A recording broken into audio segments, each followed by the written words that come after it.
యాదాద్రి భువనగిరి జిల్లా పట్టణంలో BJP Bhuvanagiri parliament నియోజకవర్గ బూత్ స్థాయి పార్టీ ముఖ్య కార్యకర్తల విస్తృత స్థాయి సమావేశం నిర్వహించారు। ఈ కార్యక్రమానికి భువనగిరి పార్లమెంట్ బీజేపీ పార్టీ అభ్యర్థి బూర నర్సయ్య గౌడ్ పాల్గొన్నారు। ఈ కార్యక్రమంలో భారత మాత పార్టీ వ్యవస్థాపకులు శ్యామ్ ప్రసాద్ ముఖర్జీ చిత్రపటాలకు పూలమాలలు వేసి నివాళులర్పించారు। ఈ సందర్భంగా మన బలం మోడీ అని మన బలగం పార్టీ కార్యకర్తలని నర్సయ్య గౌడ్ స్పష్టం చేశారు। మన బలం మోడీ అని మన బలగం పార్టీ కార్యకర్తల్ని బీజేపీ భువనగిరి పార్లమెంట్ నియోజకవర్గ అభ్యర్థి బూర నర్సయ్య గౌడ్ స్పష్టం చేశారు। ఇక ముఖ్యమంత్రి రేవంత్ రెడ్డి రాష్ట్రంలో 17 నియోజకవర్గాలు ఉండగా భువనగిరి నియోజకవర్గంపై ప్రత్యేక శ్రద్ధ పెట్టారన్నారు। ఇక్కడ బీజేపీ గెలుస్తుందని సంకేతమన్నారు। భువనగిరి గడ్డ మీద కాషాయ జెండా ఎగురుతుందని ధీమా వ్యక్తం చేశారు। పార్టీ కార్యకర్తలు రోజుకు 2 గంటలు కేటాయిస్తే ఇంటింటికి తిరిగి ప్రచారం చేస్తే ఖచ్చితంగా గెలుస్తామన్నారు।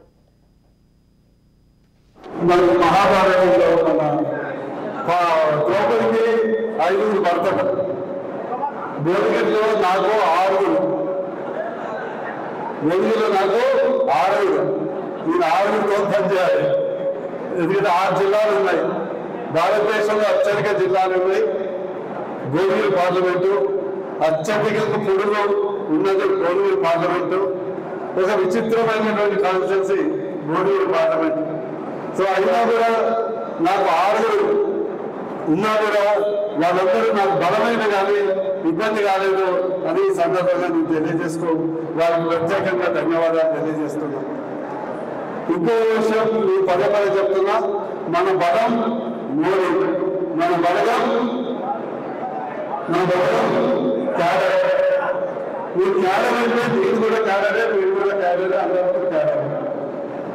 నా మూడో చెప్తుందంటే ఈరోజు భువనగిరిలో బీజేపీ గెలుస్తుందానికి ఒక సంకేతం ఏంటంటే 17 పార్లమెంట్లో ఉంటే రేవంత్ రెడ్డి గారు ముఖ్యమంత్రి హోదాలో ఉండి 10 గంటలు పోయి భువనగిరి పార్లమెంట్ వరకు ఇక్కడ ఉన్నటువంటి ఇన్ఛార్జ్ ఎమ్మెల్యే దగ్గర పోవటం, అందరూ వాళ్ళ ఇంటికి పిలిపించుకోవటం అంటే మన బీజేపీ ఇక్కడ గెలుస్తుందని సంకేతం అనే సందర్భంగా తెలియజేస్తున్నాను। వారు మొదలవుతున్నారు బీజేపీ ఉమ్మడి జిల్లాలో ఎక్కడ ఉంది, ఖమ్మంలో ఎక్కడ ఉంది, దక్షిణ తెలంగాణలో ఉంది, ఖచ్చితంగా భువనగిరి గడ్డ మీద కాషాయ జెండా ఎగరబోతుందని సంకేతం ఆ కొనుగోలు సర్వేల రిపోర్ట్ రాబట్టే రేవంత్ రెడ్డి గారు తన హామీని చంపుకొని ఒక వ్యక్తి దిగి 3 రోజులు